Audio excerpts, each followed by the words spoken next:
A new apartment building. Excerpted from The Law and the Promise. For many years a doctor and his wife dreamed about their stately habitation, but not until they imaginatively lived in it did they manifest it. Here is their story. Some 15 years ago, Mrs. M and I purchased a lot on which we built a 2-story building, housing our office and living area. We left ample space on the lot for an apartment building, if and when our finances would permit. All those years we were busy paying off our mortgage, and at the end of that time had no money for the additional building we still desired so much.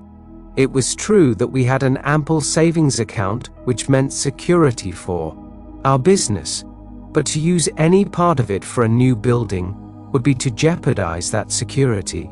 But now your teaching awakened a new concept, boldly telling us we could have what we most desired through the controlled use of our imagination, and that realizing a desire was made more convincing without money.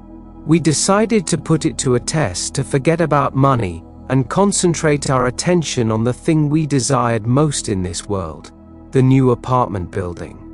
With this principle in mind, we mentally constructed the new building as we wanted it, actually drawing physical plans so we could better formulate our mental picture of the completed structure, never forgetting to think from the end, in our case, the completed occupied building. We took many imaginative trips through our apartment house, renting the units to imaginary tenants, examining in detail every room, and enjoying the feeling of pride as friends offered congratulations on the unique planning.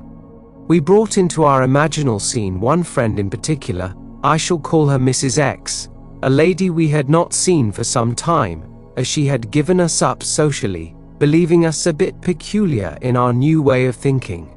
In our imaginal scene, we took her through the building and asked how she liked it. Hearing her voice distinctly, we had her reply, "Doctor, I think it is beautiful." One day, while talking together of our building, my wife mentioned a contractor who had constructed several apartment houses in our neighborhood. We knew of him only by the name that appeared on signs adjacent to buildings under construction. But realizing that if we were living in the end, we would not be looking for a contractor, we promptly forgot this angle.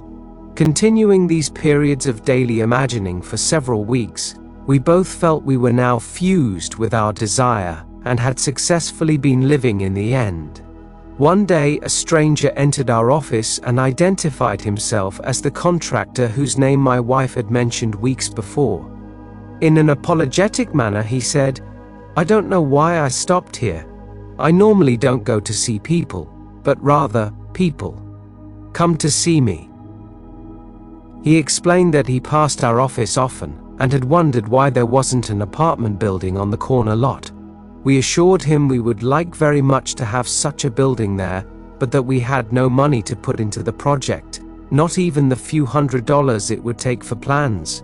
And now our negative response did not faze him, and seemingly compelled, he began to figure and devise ways and means to carry out the job, unasked and unencouraged by us. Forgetting the incident, we were quite startled when a few days later this man called, informing us that plans were completed and that the proposed building would cost us $30,000. We thanked him politely and did absolutely nothing. We knew we had been living imaginatively in the end of a completed building, and that imagination would assemble that building perfectly without any outside assistance from us. So, we were not surprised when the contractor called again the next day to say he had found a set of blueprints in his files that fitted our needs perfectly with few alterations. This, we were informed, would save us the architect's fee for new plans. We thanked him again and still did nothing. Logical thinkers would insist that such negative response from prospective customers would completely end the matter. Instead, 2 days later, the contractor again called with the news that he had located a finance company willing to cover the necessary loan with the exception of a few $1,000s. It sounds incredible, but we still did nothing. For, remember, To us, this building was completed and rented, and in our imagination, we had not put 1 penny into its construction. The balance of this tale reads like a sequel to Alice in Wonderland, for the contractor came to our office the next day and said, as though presenting us with a gift, "You people are going to have that new building anyway. I've decided to finance the balance of the loan myself. If this is agreeable, I'll have my lawyer draw up the papers, and you can pay me back out of net profits from rentals." This time we did do something. We signed the papers, and construction began immediately.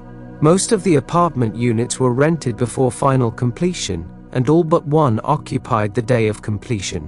We were so thrilled by the seemingly miraculous events of the past few months that for a while we didn't understand this seeming flaw in our imaginal picture. But knowing what we had already accomplished through the power of imagining, we immediately conceived another imaginal scene, and in it, this time, instead of showing the party through the unit and hearing the words, "We'll take it," we ourselves in imagination visited tenants who had already moved in that apartment. We allowed them to show us through the rooms and heard their pleased and satisfied comments. 3 days later, that apartment was rented. Our original imaginary drama had objectified itself in every detail save one, and that one became a reality when, 1 month later, our friend, Mrs. X, surprised us with a long overdue visit, expressing her desire to see our new building. Gladly we took her through, and at the end of the tour heard her speak the line we had heard in our imagination so many weeks before, as with emphasis on each word, she said, "Doctor, I think it is beautiful." Our dream of 15 years was realized, and we know now that it could have been realized any time within those 15 years if we had known the secret of imagining and how to live in the end of desire. But now it was realized. Our one big desire was objectified, and we did not put 1 penny of our own money into it. Dr. M. Through the medium of a dream, a controlled waking dream, the doctor and his wife created reality. They learned how to live in their dream house as, in fact, now they do.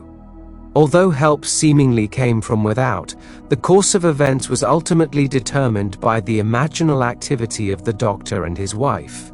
The participants were drawn into their imaginal drama because it was dramatically necessary that they should be.